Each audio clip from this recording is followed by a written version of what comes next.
feel like my glasses are always crooked, but I actually think it's my face.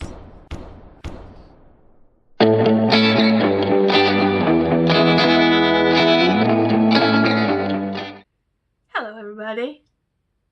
Today is March 10th, and it is the 10th week of my sabbatical in order to explore art. I just passed the 2-month mark, which in a way makes me sad because that means this is 1/3 over. Still got 4 months to go, 2/3, so I'm going to pack as much into that as possible. And in the spirit of packing in, let's get on with reviewing the past couple of weeks with my very special episode last week. Of course, I didn't review what I'd done, so we'll try and get through 2 weeks today. It helps that I'm on spring break this week, so of course I'm packing up to head out to Fort Lauderdale. What's good is that I will have the time to catch up and finish some pieces that I just haven't had a chance to do, and potentially revisit the drawing class that I started at the beginning of this that I really haven't been able to get to. I also bought some great books for illustrating flowers and birds and botany, so I'm anxious to use those and try them out. But let's get to the last couple of weeks, shall we? So my fusing class is over, had the last class and finished up my final pieces. I picked up the platter, red and black platter, that is now slumped into a lovely shape. I put some rubber feet on the bottom and it's all ready for Jonathan to serve his delicious snacks.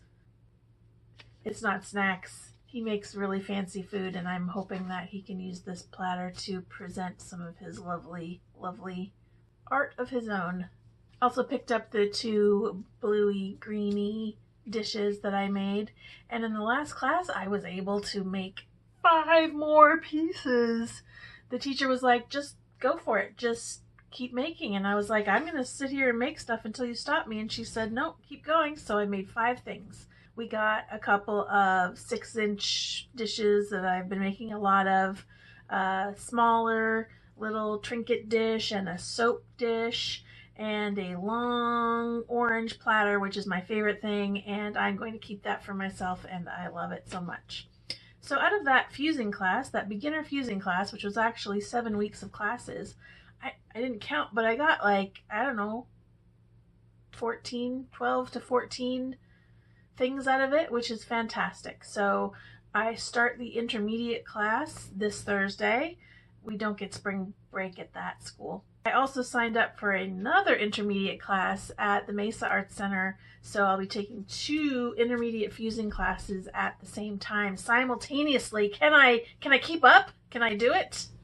And I decided to forego the flameworking class so I could take the intermediate fusing class. I actually wanted to take 2 more intermediate fusing classes at the same time, but I could not get in. They were filled up. But I'm also, I gotta say, pricing my own kilns. In the 2 oils class that passed, I finished up the vegetable still life, got some shadows into those peppers, and I think it looks pretty good. I'm happy with it, and people have been complimenting it, so I'm gonna take that as a win.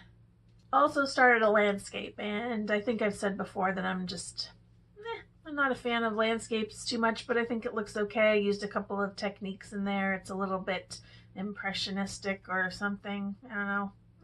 And before next class, I have to paint a background, as I have to do all the time with oils.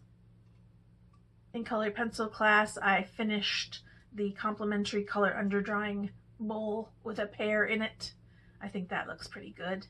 And we started on something I'm very excited about, which is drawing on a wood panel.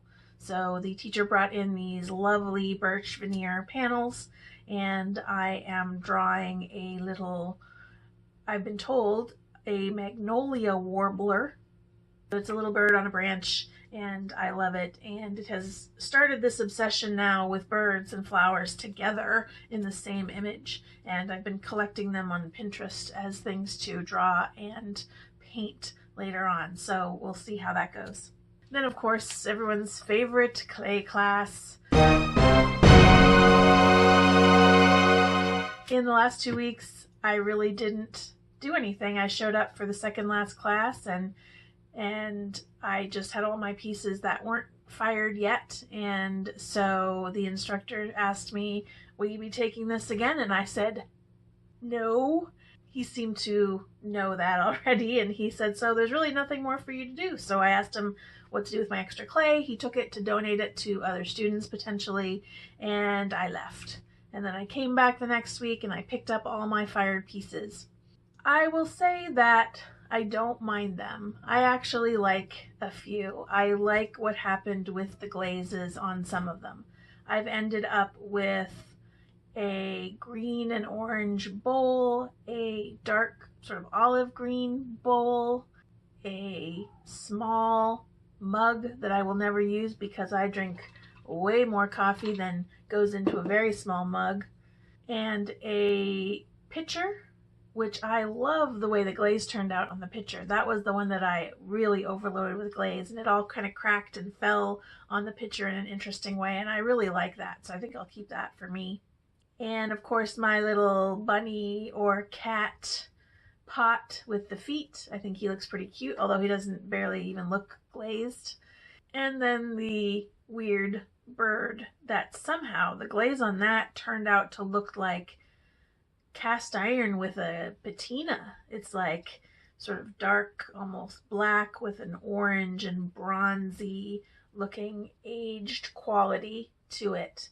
And I don't know how I did that. I don't know how it happened, but it looks really neat, and that is for Maddie. So I said I wouldn't continue with the clay, but I'll tell you something. It hasn't gone unnoticed that I could get a combination glass and ceramics kiln if I do choose to invest in such a thing. And I have to wonder if on my own, without being forced onto a wheel, if I would like to do some ceramics. Or what? One has to wonder. But the good thing about having a dual purpose kiln, even if you're just doing glass, is that you can fire your own ceramic molds for the glass if you want to do that, which I think would be very helpful. So that's what I'm keeping in my mind. However, the combination kilns that run on regular household voltage tend to be on the small side, where I could get a much larger glass-only kiln that runs on household electricity. So it's a dilemma, but that time is not here yet. I'm at least going to get a couple more classes under my belt before I get a kiln. But honestly, I am going to get a kiln. I did abandon one clay piece that wasn't fired yet, and I'm just not going to go back and get it. It's the price I'm paying for leaving it all behind, because I don't want to go back and get it.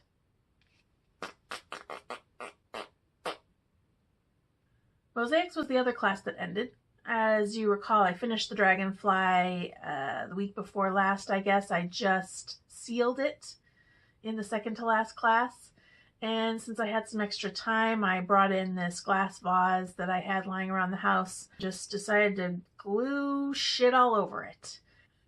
I don't know, it looks pretty random to me. It looks pretty amateur or whatever, but I finished it up this week. I took it to the last class and debated with the teacher about whether I should grout it. We both decided no, because it's so wonky that the grout would end up going under all of these clear glass pieces, and then it would not have its clear quality, I guess, that it has. So I got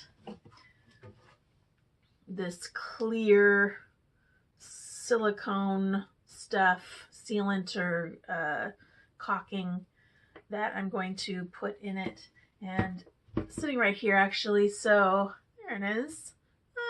It's pretty neat. I also put some lights in. Oh, shiny, pretty.